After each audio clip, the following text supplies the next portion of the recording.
David Crosby, cofondateur de The Byrds et de Crosby, Stills, Nash & Young n'est plus.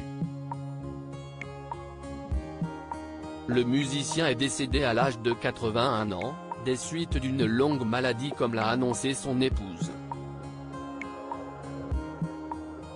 Le monde de la musique est en deuil.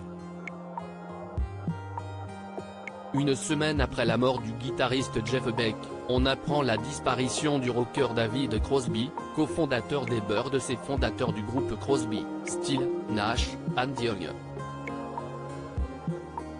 Il avait 81 ans et est décédé des suites d'une longue maladie, comme l'a annoncé son épouse Jane Dance dans un communiqué. La date exacte du décès du musicien n'a pas été dévoilée, même si Variety précise que son compte Twitter était encore actif le mercredi 18 janvier. Dans le communiqué transmis à Variety, on découvre que David Crosby est décédé entouré de son épouse et de son fils Django.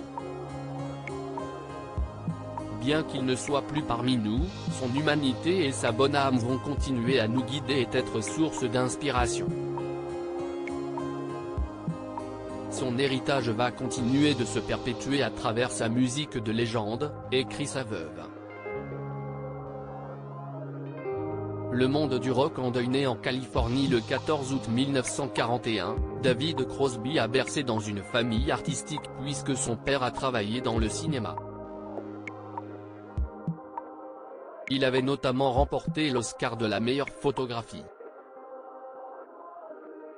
L'interprète de Almost Cut My Hair a été l'un des cofondateurs du groupe The Byrds avant ses 25 ans.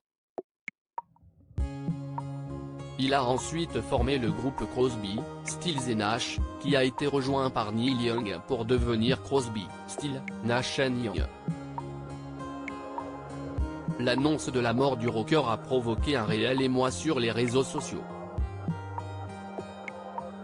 À commencer par Stephen Stills, qui a déclaré via son agent, il était sans hésiter un géant de la musique. Sa sensibilité harmonique était rien d'autre que du génie. En 2012, pendant la crise sanitaire, David Crosby avait expliqué qu'il rêvait toujours autant de faire de la musique. Normalement, avec l'âge, vous vous éteignez. Vous écrivez moins, avait-il souligné. Pourtant, il était heureux d'avoir prolongé sa vie grâce à son amour pour faire de la musique.